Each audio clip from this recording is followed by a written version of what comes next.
Luego hablamos de las irregularidades horizontales.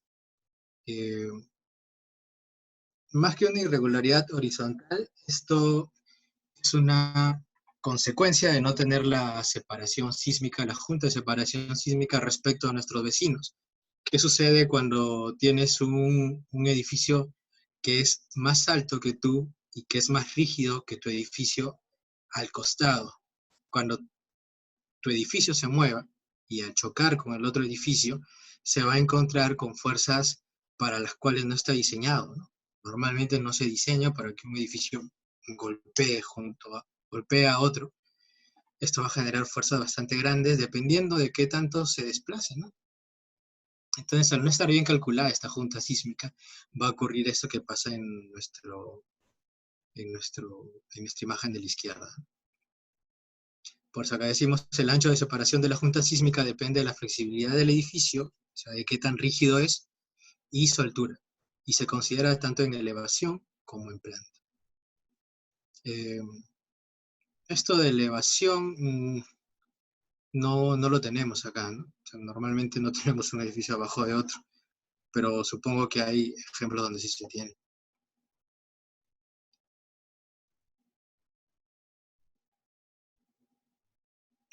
Eh, Hubo, por ejemplo, hace algún tiempo tuve un proyecto que era un Real Plaza en Cusco o Arequipa, no recuerdo bien, donde había todo un centro comercial encima de una estación donde pasaba el tren, ¿no? Entonces había que independizar nuestro edificio tenía que ser totalmente independiente de por donde pasaba la línea del tren, que a su vez tenía unas pequeñas paradas ahí, ¿no? Algo así se me ocurre que podría ser esto, cuando hablamos de una separación vertical, que como digo, no es para nada común. Esto es lo que hablábamos, esta es una foto que tomé hace algún tiempo. Aquí vemos todos los edificios pegados. Bueno, esto es algo que vemos todos los días, no solamente en Lima, en todo el Perú. No tenemos junta de separación sísmica y cuando estos edificios se muevan, puede que tu edificio esté bien diseñado, tu casa tenga la adecuada rigidez para resistir su propio peso y su propia carga sísmica, pero no está preparado pues, para recibir el peso que tiene el vecino, ¿no? Llevándolo esto a un ejemplo un poco más real y tal vez un poco exagerado, pero algo que nos ha pasado en algún momento de nuestras vidas. A lo mejor cuando estás viajando en el metropolitano o en el tren y vas agarrado de las barras en la parte superior y alguien no está bien agarrado, de pronto cuando el carro o el tren frena, tú sientes como ese peso se viene hacia ti. Entonces tú tienes que pararte más fuerte para que no te vayas a un costado, ¿no? Tal vez es una comparación un poco exagerada, pero es más o menos lo que pasa llevándolo al ámbito estructural. Vas a tener una carga adicional para la cual no estabas preparado. Luego tenemos el famoso piso blando, esto que también es ampliamente estudiado. Un piso blando se genera cuando uno de nuestros pisos tiene mucho menos rigidez que los pisos superiores. Hay un cambio brusco de rigidez. ¿Qué va a suceder? Que en nuestro piso inferior, en este caso, en el piso de la fotografía, tenemos solamente columnas, es una estructura netamente aporticada, y si bien es cierto, en la parte superior las columnas suben, eh, son continuas en altura, también vemos que se está cerrando con muros de albañilería. ¿Qué implica esto? Que estos muros de albañilería le van a dar mucha más rigidez a los pisos superiores. Y a pesar de que sean materiales diferentes, hablamos de que uno es arcilla cocida y abajo es concreto, de todas maneras hay mayor rigidez y va a generar que el primer piso se mueva mucho más que los pisos superiores. Acá tenemos algunas fotos. Estas fotos son del blog del ingeniero Ángel San Bartolomé.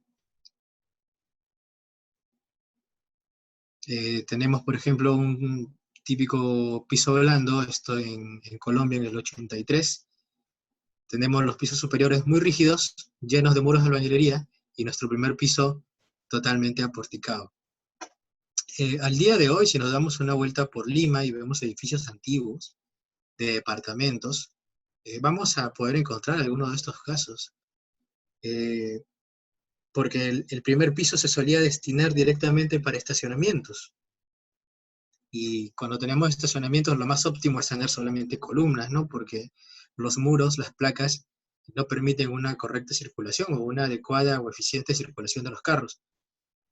Eh, Sin embargo, tenemos que colocar muros de concreto armado, placas, para tener una rigidez adecuada y no generar eh, esfuerzos exagerados en el primer piso y ocasionar este tipo de fallas, ¿no? Luego tenemos Pisco Perú en el 2007, lo que les decía, una estructura de primer piso, que en este caso se ve que en la dirección larga sí tiene una adecuada rigidez, pero en la dirección corta a lo mejor no tiene muros, ni tampoco muros de concreto armado o columnas con una adecuada dimensión.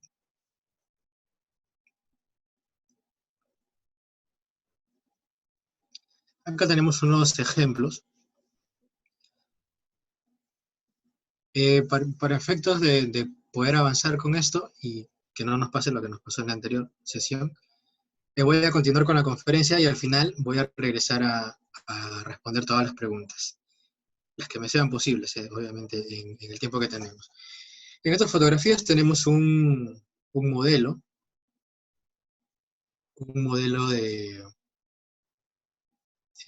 en 3D de más o menos lo que sucede cuando no tenemos una adecuada rigidez, ¿no?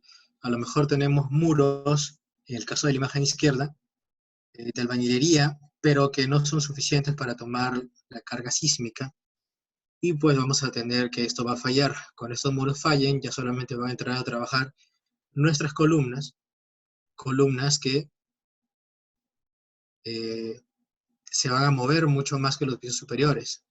Entonces pasaría lo que finalmente ocurre en la tercera imagen, que todo este edificio se va para un lado, porque el piso se mueve mucho más, y luego el peso, la carga vertical, sobre esas columnas ya generan pues unos momentos flectores en la base ya de segundo orden para los cuales no estaba diseñado, y se tiene una falla en ese primer piso, ¿no? En las columnas, en los elementos verticales especialmente. Luego pasamos a hablar de lo que es una columna corta. Una columna corta se ocasiona debido a que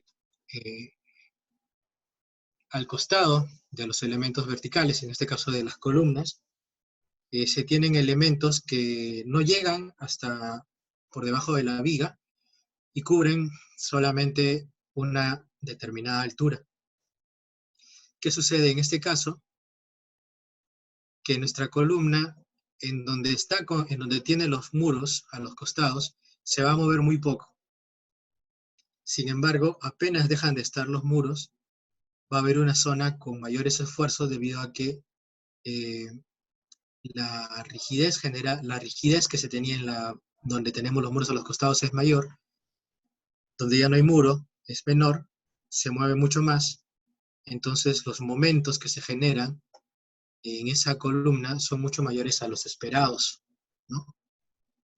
Acá tenemos el ejemplo. Cuando hablo de momentos flectores. Por ejemplo, este diagrama de momentos que se muestra a la izquierda es el diagrama que se esperaría en la columna debido a estas cargas horizontales. Sin embargo, lo que en realidad va a pasar es que se va a generar este diagrama de momentos de la derecha. Y puede que todo tu fierro que hayas puesto en la columna esté en la parte inferior y en la parte superior, y en esa parte donde tenemos un momento muy alto no tenemos el refuerzo adecuado, entonces va a fallar. Este es otro defecto estructural que nuestra norma contempla y nos indica formas de evaluar respecto a los desplazamientos en los extremos de nuestro edificio. Tenemos lo que se llama la torsión. ¿Qué implica la torsión? La torsión implica de que un edificio se rote en planta. ¿Y por qué va a rotar en planta mi edificio? Porque tiene mayor rigidez en determinadas zonas, que van a generar una excentricidad respecto al centro de masa, ¿no? O sea, nuestro centro de rigidez, donde se apliquen las fuerzas sísmicas, va a estar alejado, muy alejado de nuestro centro de masa, y se va a generar una excentricidad. Eh, Aquí tenemos algunas configuraciones que se suelen ver muy a menudo, especialmente en edificaciones que están ubicadas en esquina. Estos edificios que están en esquina pues siempre son muy complicados para poder controlar el diseño, controlar los desplazamientos, diseñar adecuadamente los elementos que tengan una resistencia adecuada, pero sin embargo siempre van a terminar siendo un poco más caros, de no tener a pesar de tener una adecuada, de haberse logrado una adecuada estructuración, siempre terminan por ahí con unos ratios mayores a una edificación normal. En el caso, por ejemplo, del bloque de la derecha, tenemos nuestra caja de ascensores, en este caso que está ubicada en toda una esquina, ¿no? Esto va a llevar a que en esta esquina tengamos mucha rigidez y que se encuentre, digamos, nuestra estructuración en planta trabada en ese punto, amarrada en ese punto. Sin embargo, en las demás esquinas se siente libre de poder girar. Si acá vemos estos dibujos en 3D, se puede apreciar un poco mejor. Tenemos nuestro ascensor o nuestra escalera al fondo de nuestra edificación, o si no, tirada para una esquina, o en este caso, o en el caso de la derecha, que está en morado, una edificación que esté en esquina y que tiene los muros cerrados respecto a los vecinos. Eso va a ocasionar una torsión evidente. Y justamente esta torsión es la que debemos evitar, pues, ¿no? Ya si no puedo, si tengo mis vecinos en la parte de atrás de mi terreno, pues trataré de no cerrar todo el paño, trataré de cerrar una parte, solamente lo que necesite para controlar mis desplazamientos. Y en la parte que da a la calle, pues deberé tener unos elementos de concreto armado un poco más generosos para contrarrestar el efecto que ya tienen los muros que he tenido que poner en la parte que me da con los vecinos. Esto es lo que me decían, lo que les preguntaba, ¿no? Independizar los alféizar.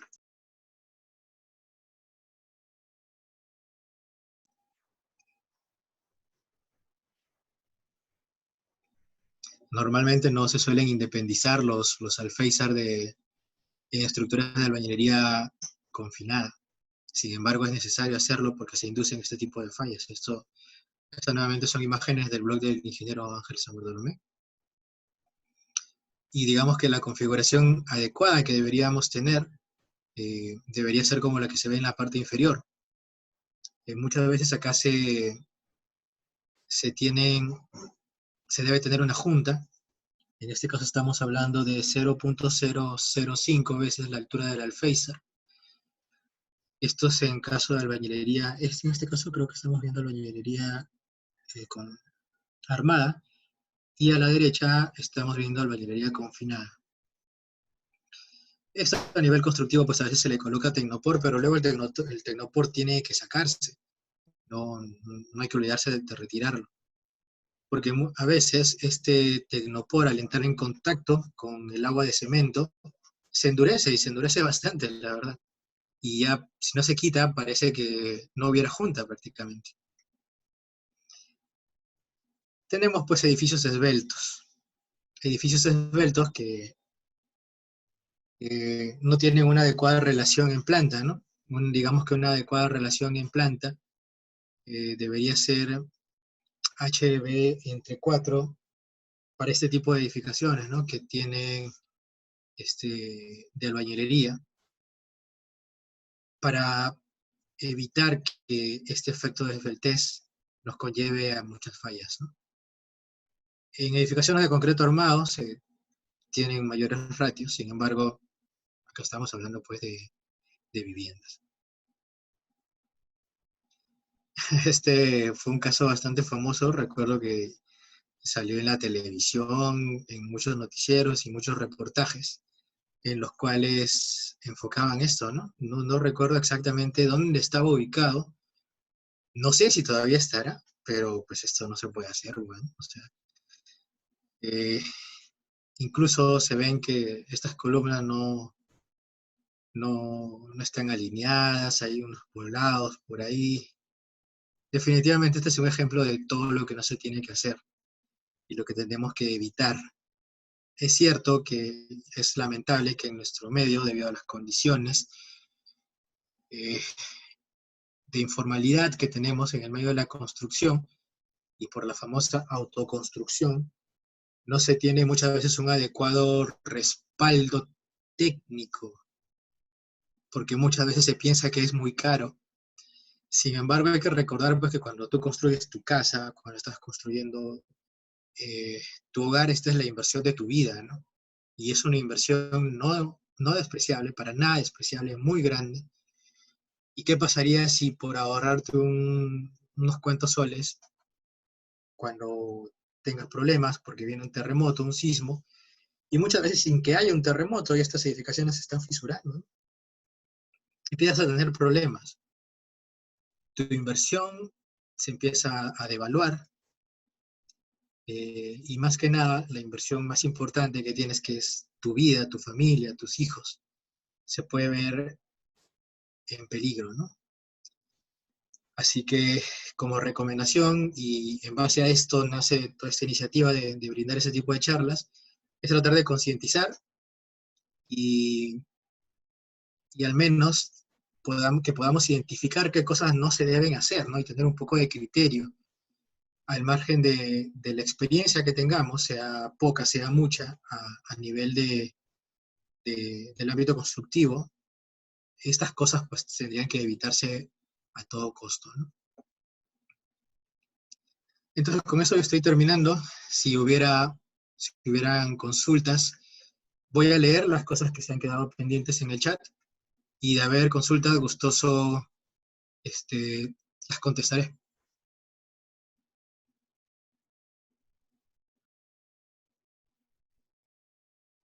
A ver. Clemente, ingeniero, he visto que hay estructuras en forma de I. Algunos ingenieros indican que sí se pueden construir con un buen comportamiento estructural. ¿Qué opina usted? ¿Cuál es la diferencia entre piso blando y piso débil? Eh, Estructuras en forma de I.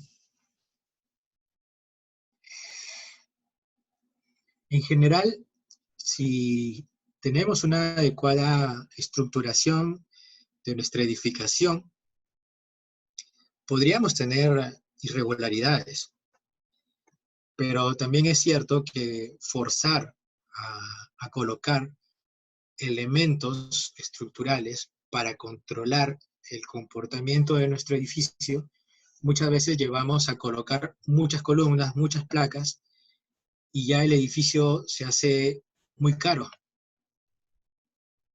Y resulta más barato ponerle una junta, separar el edificio y tener bloques que sean más regulares y que tengan menores esfuerzos, ¿no? En general la recomendación es evitarlos, pero si por A o B no se puede, no sé, porque representa una pérdida de área muy grande o algo así, se podría llegar a una estructuración adecuada, pero como repito, forzar una estructuración irregular, una planta irregular, va a resultar siendo mucho más caro que ponerle unas cuantas juntas a nuestra edificación. Además, recordemos que también, pues, en edificios muy largos tenemos restricciones para la construcción, ¿no? No podemos hacer un edificio de 100 metros, ¿no? Exagerando un poco. Tenemos que dividirlo, tenemos que ponerle juntas. Diferencia entre piso blando y piso débil. La verdad, los dos están bastante relacionados. A veces cuando se habla de un piso blando, se entiende mucho más que se habla de un primer piso, y cuando se habla de un piso débil se entiende igual de una falta de rigidez, de un piso donde hay menos rigidez, pero que no necesariamente es el primer piso, sino a lo mejor es un tercero, cuarto, décimo piso, ¿no? Digamos que tengo un edificio poniendo como ejemplo, ¿no? De 20 pisos, y de repente del piso 1 al piso 10 tengo una determinada rigidez, una determinada cantidad de placas, y de pronto en el piso 11 retiro muchas placas. Entonces ahí me voy a generar un piso débil, ¿no? Voy a tener una diferencia de rigideces. Poniendo un ejemplo un poco exagerado, creo. Pero generalmente el piso blando y el piso débil se refieren a una falta de rigidez, ¿no? Luego tenemos, pero no es aporticado. Cuando tenemos un edificio aporticado, imagino que te refieres a la foto que estábamos mostrando cuando hablábamos del piso blando. Cuando tenemos un edificio aporticado no implica, o sea, edificio aporticado por definición son columnas y vigas de concreto armado solamente. Pero eso no implica que la distancia entre columnas la tengamos que llenar con elementos de albañilería, ¿no? Se tiene que dejar una adecuada junta, una junta entre elementos estructurales y los tabiques, que serían ahora los elementos que estarías dividiendo para dividir ambientes, a no ser que dentro de tu modelo sísmico los incluyas de alguna manera, ¿no? Dentro de tu cálculo, tengas en cuenta esos efectos.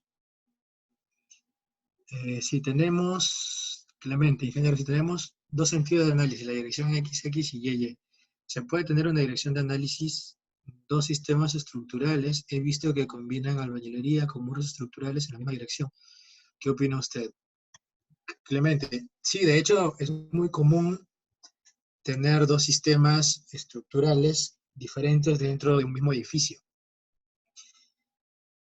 Hay una recomendación dentro del libro del ingeniero Ángel San Bartolomé, que paz descanse, por cierto, que en su libro de diseño de albañilería indica que cuando se tienen ese tipo de casos, cuando en la dirección larga tenemos, por ejemplo, albañilería, y es bastante común en la dirección corta del edificio tener una estructura aporticada, por decir algo, que bien debería ser de concreto armado, se recomienda limitar las derivas en ambos sentidos a 5 por 1000, que es la deriva permitida en albañilería, ¿no? Esto con el fin de no fisurar la albañilería en la otra dirección. Es una recomendación que él tiene. A pesar de que en la dirección corta del edificio tengas concreto armado, cuya deriva máxima permisible es 7 por 1000, la recomendación del ingeniero es llevarla a 5 por 1000, y creo que es algo bastante lógico tomar en cuenta esa recomendación, y que de hecho en mis diseños la tengo bastante en cuenta. Así que sí se puede y se tiene, y es algo bastante común tener dos sistemas estructurales. Anthony, la diferencia entre piso débil y piso blando es hablar de resistencia y rigidez respectivamente. Eso nos enseña. Rigidez, evitar el desplazamiento, y resistencia, falla y soportar resistencia de cargas. Sí, claro, la rigidez, como yo decía, la rigidez implica directamente restringir los desplazamientos. Y resistencia, pues, hablamos de que cada elemento ya tenga un comportamiento adecuado ante las cargas para las cuales va a trabajar. ¿Cómo puedo activar el sonido en el celular? Bueno, disculpa por leer recién la consulta, pero tampoco sé cómo activarlo por el celular.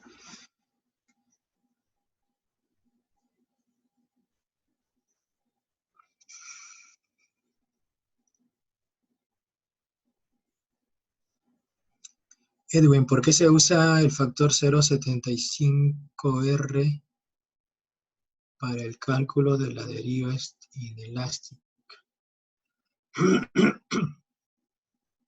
De hecho, tenemos dos factores para calcular los desplazamientos, ¿no? Tenemos un factor de 0,75 para estructuras regulares y de 0,85 para estructuras irregulares, ¿no? Y esto es debido a que cuando diseñamos, pues diseñamos para, para una fuerza reducida en un factor R, que depende de la estructura, de la rigidez de la estructura. Sin embargo, la verdad es que el edificio se va a mover mucho más. Y para calcular qué tanto más se va a desplazar es que lo tenemos que volver a multiplicar por el R. El factor de 0,75, bueno, es algo que ya que se ha demostrado en forma experimental. Entonces, para edificios regulares, 0,75 y para edificios irregulares, 0,85.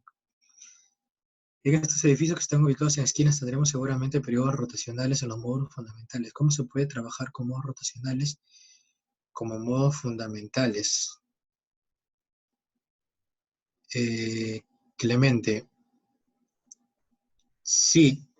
La idea es que nuestros modos fundamentales de la estructura no sean rotacionales, ¿no? Para eso debemos llegar a una adecuada estructuración. Pero supongo que te refieres a cómo eso, al momento del análisis, ¿no? De por sí, dependiendo del tipo de programa que utilices para diseñar, ya considera combinaciones, ¿no? En función ciertos, de los modos principales que tengamos dentro de nuestra estructura. O sea, tenemos, por decir algo, un periodo que tiene 75% de participación y otro que tenga 20-10 nuestro programa de análisis ya tiene en cuenta y combina estos efectos.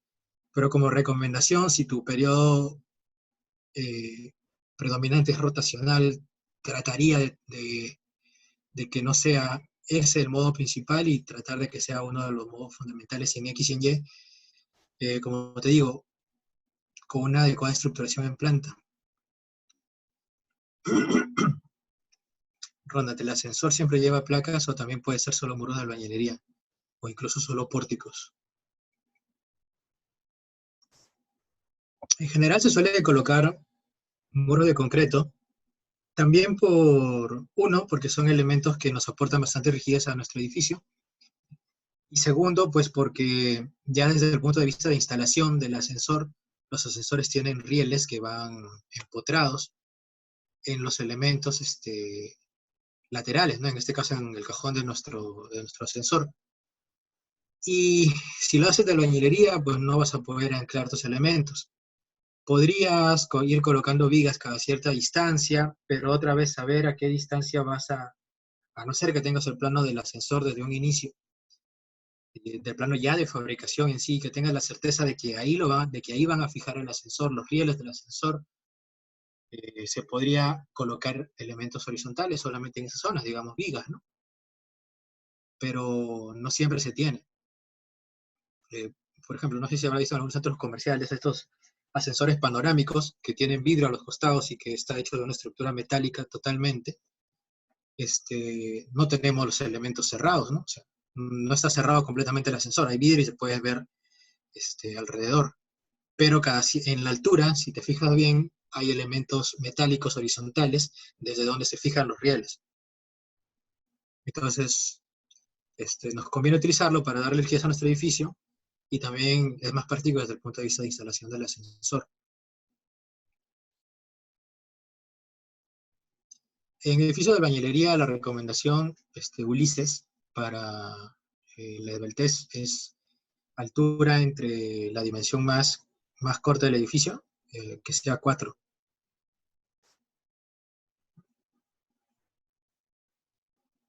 ¿Qué método recomienda para el diseño sísmico del diafragma?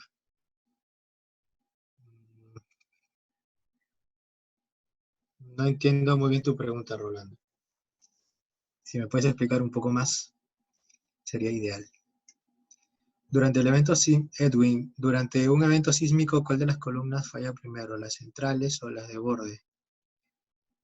Edwin, en teoría, ¿qué columnas deberían fallar primero? Es bastante difícil de definir porque, bueno, tendrías que hacer un análisis mucho más complejo, ¿no? Sería un análisis en el rango no lineal para ver qué elementos, de acuerdo a tu sismo, va a tener que fallar primero. Dependerá también de la estructuración del edificio. La idea es que las columnas no sean lo primero que fallen, ¿no? O sea, lo que se busca es que haya un sistema de falla dentro del edificio y que lo primero que falle, si es que tiene que fallar algo, sean las vigas al momento de formarse las rótulas plásticas. Es por eso que nuestra norma, dentro del apartado de diseño sísmico, indica que la resistencia de las columnas sea 1.25 veces más, si no me equivoco, la resistencia de las vigas. O sea, las columnas deben ser lo último que falle. Y si tiene que fallar algo, para ir disipando energía, tendría que ser las vigas al momento de formar las rótulas plásticas. En estructuras de acero, en cuanto a las juntas con el colindante o vecino, esta es una consulta de Pedro David Macas Peñaranda. Se debe calcular mediante análisis modal los modos de vibración, desplazamiento. Básicamente es lo mismo en estructuras de acero, es lo mismo. Tenemos también en nuestra norma de acero, tenemos valores, perdón, en nuestra norma de 0.30 tenemos factores R para el desplazamiento, y en base a eso podemos calcular una junta. Que en estructuras metálicas un poco la norma, que no se ha actualizado en muchos años, limita a 1 por 1000, sin embargo, por ahí hay un apartado donde dice que podría ser más si es que el ingeniero responsable eh, puede asegurar un comportamiento adecuado. Porque, por ejemplo, las normas americanas permiten mayores derivas en edificaciones de acero. Te permiten llegar a 1.5 por 1000, incluso algunas a 2 por 1000 en estructuras que van a ser solamente de almacenamiento, donde no van a haber personas. Anthony, en la norma E030 nos indica dos tipos de análisis sísmico, el estático y el dinámico. ¿Se puede diseñar solo con análisis estático? Eh, de hecho, sí, o sea, el análisis estático te va a llevar a tener mayores momentos, ¿no? Perdón, un cortante sísmico mayor. Cuando haces un análisis dinámico, lo que tienes es un cortante sísmico menor, y que si haces un análisis dinámico, sí estás obligado a hacer un análisis estático para poder escalar tus fuerzas. Entonces, se puede diseñar con un análisis estático, pero normalmente sale en fuerzas mayores. Ingeniero, buenas noches. Eduardo, un libro que recomiendo de albañilería confinada. En general, un libro de albañilería que recomiendo bastante es el que les hablaba del ingeniero Ángel San Bartolomé, que es un libro del ingeniero Ángel San Bartolomé, junto con el ingeniero Daniel Kuhn y el ingeniero Wilson. Muy recomendado. También hay un libro del ingeniero Carlos Casabón, que también lo recomiendo bastante, pero está un poco desactualizado en cuanto a la norma. El libro del ingeniero Ángel San Bartolomé está un poco más actualizado. Ingeniero, las clases quedarán grabadas. La verdad, eso habría que consultarlo con los organizadores, y si se va a grabar, la postearán en su página. Ingeniero, aquí también se entra lo buscado para el diseño. Bueno, ya creo que 5 minutos más y terminamos, porque me estoy quedando un poco sin voz y se ha extendido un poco más de lo que pensábamos. De antemano les quiero agradecer por su participación, la verdad ha sido muy, muy gratificante, y ver que hay muchas preguntas es más gratificante aún. Enrique, aquí también entra lo buscado para el diseño de concreto armado, que busca falla dúctil antes que la falla frágil. Claro, eso es lo que hablaba, tener una falla dúctil antes que una falla frágil. En cuanto al mecanismo de disipación de energía del edificio, ¿no? Que los elementos verticales deberían ser lo último que falle si es que tienen que fallar, y que primero se formen eh, las rótulas plásticas cerca de los nodos. Luis Vázquez, libro de Tomás Flavio, muy buena, también. En cuanto a albañilería, supongo que te refieres. Ingeniero en sistemas, Matías, ingeniero en sistemas aporticados, los muros son separados por juntas en ambos costados en la parte superior. Claro, eso es lo que decía. En sistemas aporticados y de muros estructurales también, tiene que aislarse los tabiques de la estructura principal.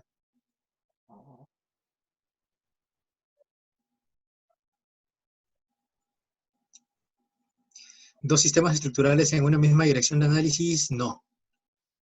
No se recomienda eso. O tienes albañilería o tienes concreto.